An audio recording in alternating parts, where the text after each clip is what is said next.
wabarakatuh. Alhamdulillah, assalatu wassalamu ala rasulillah Sayyidina Muhammad ibni Abdillah wa ala alihi wa ashabihi wa man walah.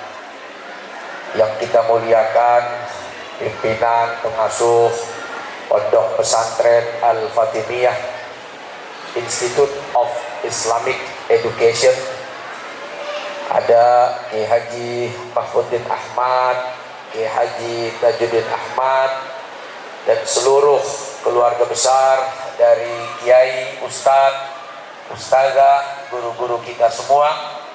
Senantiasa kita doakan semoga Allah muliakan beliau, panjang umurnya, bahagia dunia dan akhiratnya, amin ya rabbal. Sahabat saya Uzik, Ustadz Komar yang akan melanjutkan kembali perjalanan dakwahnya, terima kasih. Orang-orang tua, sesepuh-sesepuh, tokoh aparatur pemerintah, ibu bapak wali-wali santri, anak-anak kita semua yang mondok di Al-Fatimiyah, ketua panitia Muhammad Abdul Aziz, guru kita. Alhamdulillah, ibu bapak yang anaknya dipondokin di Al-Fatimiyah paling tidak sudah punya investasi keuntungan yang sudah disiapkan oleh Allah, baik di dunia sampai nanti di akhirat. Bu, ibu punya suami? Ada yang gak punya? Belum nikah apa janda? Wow. Yakin suaminya sayang, cinta, hidup dan mati? Kalau ibu mati, suami ikut mati atau tetap hidup?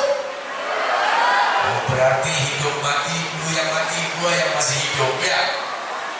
Kalau ibu meninggal, yakin gak suaminya masih mendoakan ibu? Ya, redup deh. Hah? Nikah lagi? Oh, belum meninggal juga pengen nikah lagi, Bu. Sekarang ibu sebagai istri, kalau suami ibu meninggal, ibu masih doain gak suaminya? Giliran dia di kompak doain. Bener nih? Suami meninggal, ibu jadi janda, betul? Tiba-tiba ada laki-laki ganteng, cakep, duitnya banyak, melamar ibu, mau nikah sama ibu. Terima? Terima rupanya. Belum ada 5 menit, langsung diterima. Kalau ibu sudah sama suami yang baru, yang muda, berondong, cakep, duit banyak, masih ingat gak tuh sama suami yang udah dikubur?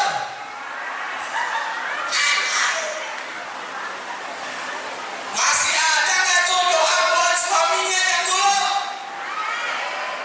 Sampai hatimu. Begitulah.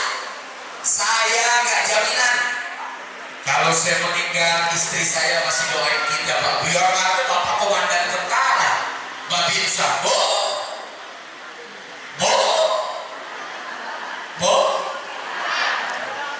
jangankan istri tentara, istri polisi, istri ustaz aja belum tentu. Betul? Begitu juga dengan suami. Meninggal bini belum tentu suami masih ngedoain. Tapi kalau ibu punya investasi waladun soleh,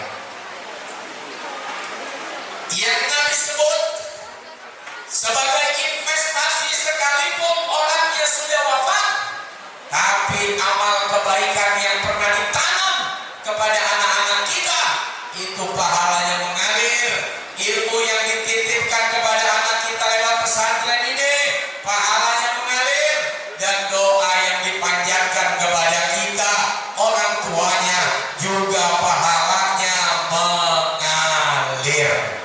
Makanya hari ini kita memperingati haul pertama Al-Maghfurlah Abah Ki Haji Zainal Abidin Ahmad MC, juga Harlah Al-Fatimiyah yang ke-32. Selamat ulang tahun Al-Fatimiyah ke-32. Semoga berkah, mulia, santri-santrinya jadi manusia hebat, berguna, manfaat untuk bangsa, agama, dan negara. Amin. Ya Rabbal waladun. Ini kalau kata santri, kita kalau di pondok suka dipanggil apa ya? Sama Ustaz. Walad. Ya, ya walad nih. Walad, walad. Tahan ya walad. Betul? Kenapa Nabi menggunakan kata walad? Karena walad itu belum tentu anak kandung. Tapi kalau ibnu, ya ibni, anak siapa itu? Anak kandung. Ya bunaya, wahai anakku tercinta. Tapi kalau walad anak siapa aja? Mau anak santri, anak tetangga, anak yatim orang, mau anak janda sebelah, ada janda sebelah masih hidup tuh, janda di sebelah.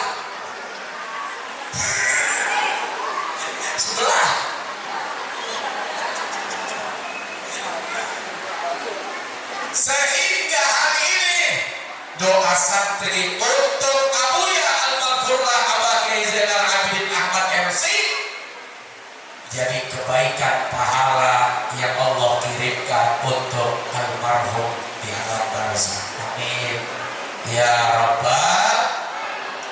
Kalau walad siapa aja, anak orang siapa aja deh, mau anak siapa aja tuh yang tadi kita sebutin, yang dia doain kita nyampe doanya. Apalagi anak sendiri. Kalau anak orang doain aja nyampe, apalagi anak sendiri. Anak orang doain aja Allah terima, apalagi anak kandung.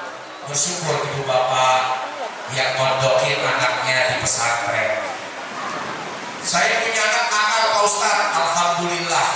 Punya anak nakal itu sebetulnya kasih sayang Allah buat ibu dan bapak. Masa begitu Pak Ustaz? Saya itu kalau nggak nakal, dulu bapak saya nggak mondokin saya ke Gresik, Jawa Timur. Jadi waktu kecil, tiap main anak orang nangis. Tiap sore anak orang ada yang palanya bocor. Tiap sore ada anak orang yang badannya saya gigit. Bapak saya malu punya anak nakal. Gara-gara saya nakal, saya dimondokin di Jawa Timur. Tuh, berkata nakalnya. Berkata nakalnya. Coba kalau nggak nakal, bisa jadi saya nggak dipondokin. Ngapain mondokin anak? Orang anak gue baik. Ngapain gue mondokin anak? Orang anak gue kagak nakal. Gara-gara nakal, sekarang ibu bapak ketemu solmet. Coba kalau dulu saya nggak nakal, mungkin ketemu sompret. Jadi saat kita punya anak nakal, ya Rob, bisa jadi sinyal kasih sayang. Sebab kalau anak nakal ditaruh pesantren, orang tua ogah kangen. Bodoh amat gua taruh di pondok daripada di rumah, lu bikin gua sebel, bikin gua kesel, gua kagak kangen. Lu di pesantren aja sono. Yang penting, Bu, memanage persoalan itu dengan baik dan benar. Ya Allah, kenapa anak saya nakal? Bisa jadi itu sinyal dari Allah biar ibu bantuin anaknya. Ya Allah, kenapa anak saya badung? Bisa jadi itu adalah sinyal kasih sayang Allah biar bapak taruh anaknya, bapak gak kangen sama anaknya. Sebab kalau terlalu kangen, anak juga jadi risih. Itu sih yang saya alamin ya. Karena nakal saya dulu, akhirnya saya dipondokin. Gara-gara dipondokin gitu tuh, iya jadi begini. Sebab nakal dulu itulah akhirnya proses perjalanan kehidupan mempertemukan saya seperti hari ini. Alhamdulillah. Makanya dalam Al-Quran Allah ingatkan, waliyaqulu qawlan sadida. Kalau dengan anak, bu, pak, berkatalah yang bagus, yang benar, yang cakep, yang baik. Kita kalau melihat ada anak orang nakal nih, anak orang nakal, kita bilang apa sama ibunya? Masya Allah, jangan diomelin bu, kata kita. Anak nakal begini tandanya pinter. Biar kata TV orang dipecah 3 tuh. Kita bilang sama mamanya, anak ibu cerdas, makanya aktif. Oh, apa aja dihancurin. Itu tandanya pinter bu. Kita muji anak orang di depan ibunya, anak nakal itu anak bin. Begitu anak kita yang nakal pak, piring pecah, TV retak, apa kata ibunya? Oh, kecil-kecil jadi setan lu ya. Bagaimana gede lu, jajal. Dasar lu, bagong. Jurik, bagong, keleng, monyet, bodoh, aduh, apa aja semua keluar. Awas, hati-hati. Waliyaqulu qawlan sadida. Allah udah kasih tahu, emang anak-anak model begini ini suka keselin. Lagi nyebelinnya. Kan kalau masih umur, tuh yang begitu tuh. Ibu punya anak begitu tuh gimana tuh perasaan tuh? Gua cinta anak gua dorong terluka, gua ngomelin dia lari, gua katain dia nggak ngerti. Coba deh. Sama kayak anak saya. Coba lihat. Makanya Allah ingetin tuh ketika Allah bicara wal yasadadina law taraku min khalqihim dzurriyyatan bi'afa. Itu kalimat terakhirnya emang ujian. Dari mulai gemesin sampai nanti ngeselin. Nah, ini udah mulai ngeselin nih. Ya, udah mulai minta jajan, mulai kena cewek, pulang liburan, jaga ke rumah, dia ngayap pergi kemana,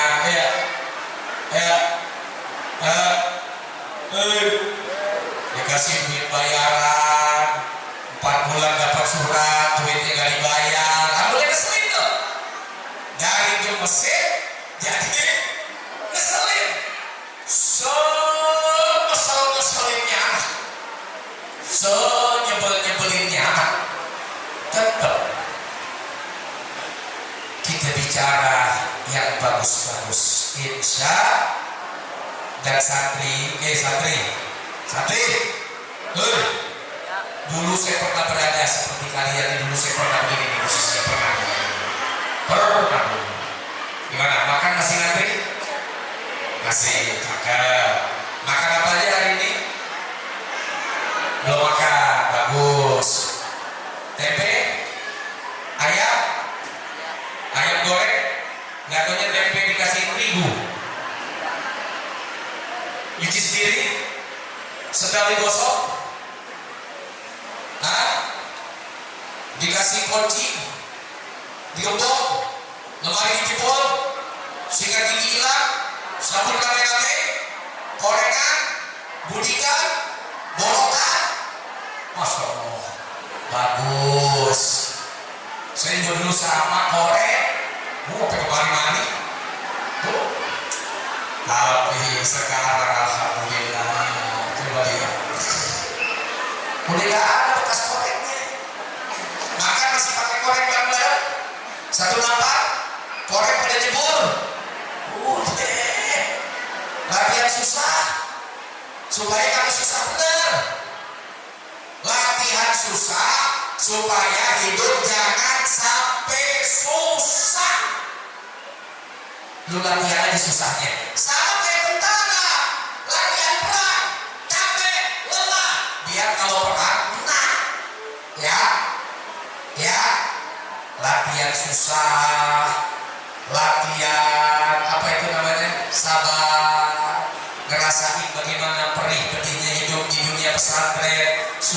kamu kuat, besok kamu besar, kamu gak boleh susah.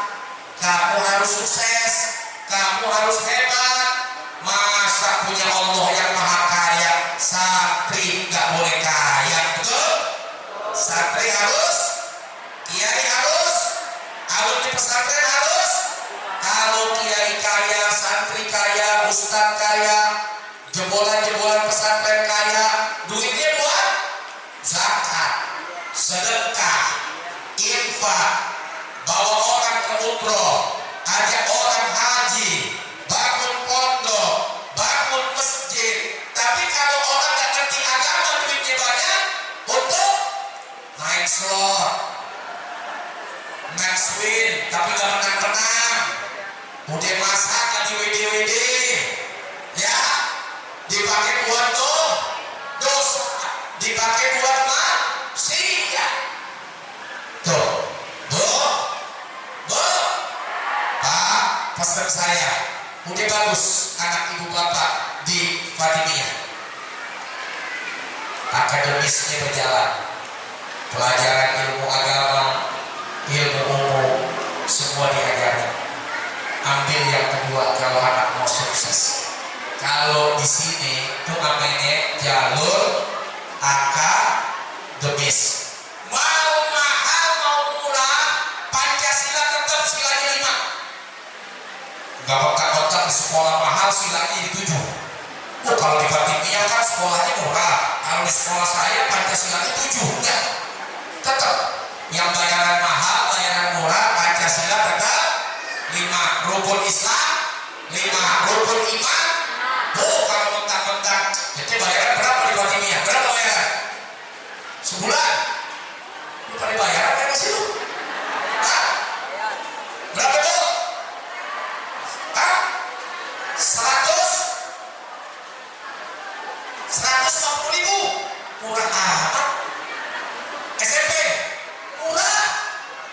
SMA-nya? 300? Murah. Masya Allah, murah. Aduh, senang dah sekolah di sini. Murah, alhamdulillah. Tapi jangan berpikir, wah ini sekolah murah. Enggak, tetap semahal-mahalnya sekolah sama Fatimiyah 1 tambah 1 tetap 2. Oh, kalau Fatimiyah kan sebulannya 300.000, 1 tambah 1 2. No, sekolah internasional 2 juta, 1 tambah 1 18. Kagak begitu juga. Jadi jangan pesimis, jangan merasa bagaimana tapi pondokin. Enggak, mau yang mahal mau yang murah tetap rumus matematika ya begitu juga. Fisika, kimia, PPKN isinya sama, betul?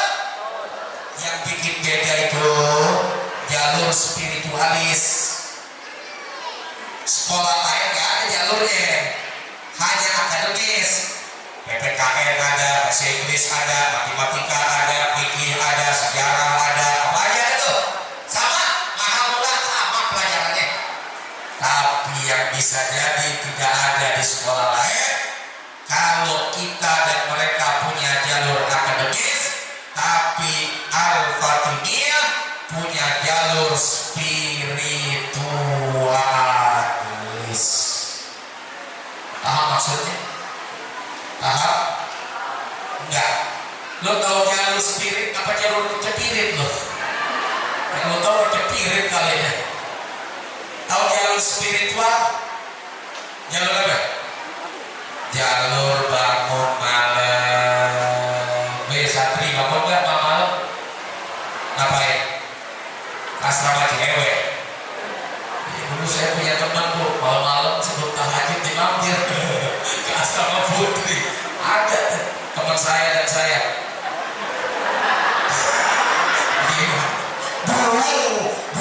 Bro. Ya belum balik-balik banget lah, makanya agak belok. Tapi jangan ya. Bangun malam tahajud. Maaf ya, anak sekolah lain belum tentu bangun malam. Wa minal laili fatahajjat bihi nafilatan lak asa ya barakaka rabbuka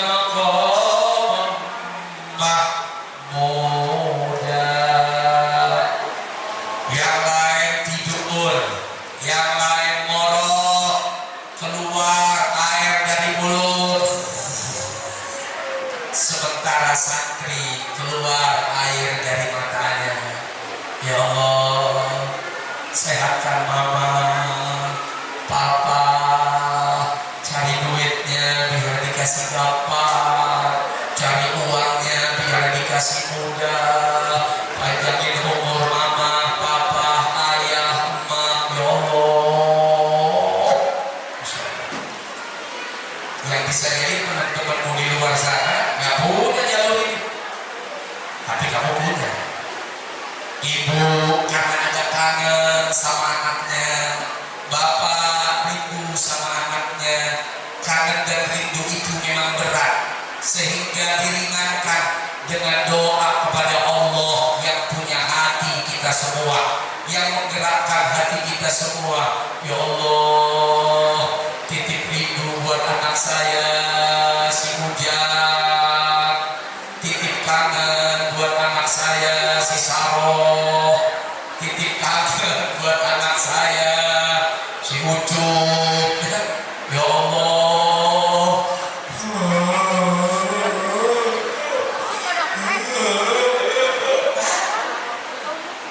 nangis, anaknya nangis kangen emak bapak, bapak emak kangen sama anak, bertemu di langitnya Allah, dan Allah ijabah doa ibu bapaknya. Jalur spiritualis, ini jalur langit, pakai jalur langit. Kalau sekolah jalur bumi, ambil jalur langit. Jalur ibu bapak ketika doa buat anak itu jalur langit. Maaf ya, kita kalau minta doa sama kiai sama guru-guru itu karena orang alim soleh, ibadahnya bagus, zikirnya cakep, wiridnya mantap, doain pak kiai, Allah ijabah karena kita sama Allah secara spiritualnya. Tapi kalau ibu dan bapak doanya buat anak, walaupun ibu bukan ahli ibadah, ibu cuma ahli rebah, ibu kerjaannya ahli rebah. Kalau doa buat anak, doanya mustajab. Bapak bukan ahli wirid, bisa jadi bapak bangun malam jadi ahli piring, ngirim gaplek mereka. Tuh bapak tuh makan tuh ahli piring, ya ngecas salah. Tapi kalau doa anak, doanya mustajab. Bisa jadi karena ibu ahli rebah, bapak ahli piring, doa buat diri sendiri kalau mustajab. Dosa lu kebanyakan. Tapi begitu doa buat anak, biar nanti bapak ibunya bukan ahli ibadah, doanya mustajab karena Nabi yang jamin. Maka kalau ibu pengen senang bahagia, mungkin secara umur bapak udah mikir, gue umur begini mau kerja apa biar duit gue banyak, umur begini punya rumah gede mau lewat apa, kerja udah gak bisa, umur udah tua, ijazah juga ya SD aja kagak lulus. Titip senang saya lewat anak saya. Dulu bapak saya malah begitu tuh. Bapak saya tuh alumni Mustofawiyah Purbabaru Sumatera Utara. Jadi dia agak-agak sedikit cerdas begitu. Dia bilang saya udah tua cok, kerja saya cuma ke warung jualan. Tapi gimana ya biar ayah punya rumah gede, biar ayah punya duit banyak, biar ayah bisa umroh, biar ayah bisa senang. Dia ambil tuh jalur khusus. Ya Allah, kata bapak saya deh, kasih si Kucok duitnya biar banyak, sukses, dia punya rumah gede, dia punya istri cakep, dia punya anak banyak. Yang saya nyeselin kenapa dia gak doa biar istrinya nambah gitu. Dia doa tuh buat saya begitu rumah saya tuh. Subhanallah, saya gak tahu gimana jalannya. Pokoknya ada aja tuh jalan rezeki. Ketemu orang ada bisnis, ketemu orang kita bisa begini, begitu terus sampai keadaan begini. 11 tahun dah kurang lebih. Dari 2011 sampai dari 2011 sampai 2021 berarti berapa itu?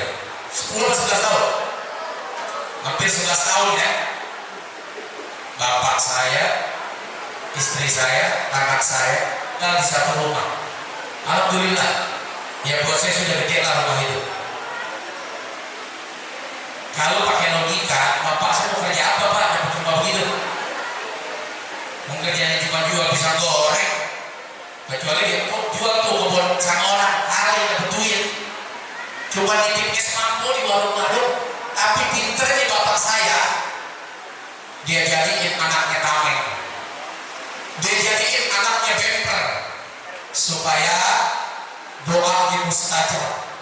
Ya kalau kita doa, ya kali itu dosa kita banyak ya, agak minta lumayan ya, macet ini mah macet, kayak Cipularang, banyak perbaikan, sholat lu belum bagus, puasa lu masih jelek, zakat lu berantakan, sedekah lu aur-auran, agak macet gitu, banyak lubangnya. Tapi kalau udah buat anak, ya Allah, senengin anak saya, suksesin anak saya, kasih duit yang banyak anak saya, tapi ibadahnya bagus, zakatnya cakep, berbakti sama saya. Mudah-mudahan nanti kalau anak saya duitnya banyak, saya bisa tinggal rumah sama dia, dibeli rumah yang gede, diajak umroh, diajak haji, dia jalan-jalan ke Amerika, yang susah, yang Santi, sampai aja dah. Dibawa jalan-jalan, healing sampai hilang, lo gak apa-apa. Ya bu ya, bu, karena kangen yang bergelora, rindu yang membara, akhirnya doanya mantap, jalur spiritualis naik ke Allah, doanya dijamin mustajab. Ya Allah, pakai itu jalur. Paham gak maksud saya? Paham gak pak? Paham bu? Paham gak? Nah, jadi jangan putus asa. Apa ya Pak Ustaz, masih bisa haji? Bisa. Minta aja sama Allah. Tapi saya minta dari kabul-kabulin. Ya udah lo minta aja pakai jalur anak lo. Kan kalau kita punya anak soleh, masa dia gak mau kasih kita? Saya nih apa yang minta bapak masa saya kasih.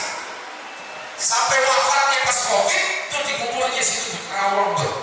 Di Al-Azhar saya taruh. Satu kuburan hampir 200 juta. Itu mau gak dibeli anaknya? Tempatin sekarang. Jangan diboleh tuh. Dia 200 juta ya kuburan. Bayangin. Apa aja kalau saya punya saya kasih. Gak punya dia siksain dia ada. Hebatnya doa orang tua. Nah, doain anaknya, doain ibu bapak kita, mudah-mudahan Allah ijabah, bahagia kita dunia dan akhirat. Amin ya rabbal. Rabbighfirli wa li walidayya. Rabbighfirli. Rabbighfirli wa li walidayya warhamhuma kama rabbayani shaghira. Amin ya rabbal. Terima kasih ibu dan bapak semuanya. Semoga kesabaran ibu bapak dibalas dengan kebahagiaan, ketabahan adik-adik semua yang mondok di Al-Fatimiyah dibalas oleh Allah dengan kesuksesan dan kebahagiaan dunia akhirat. Terima kasih.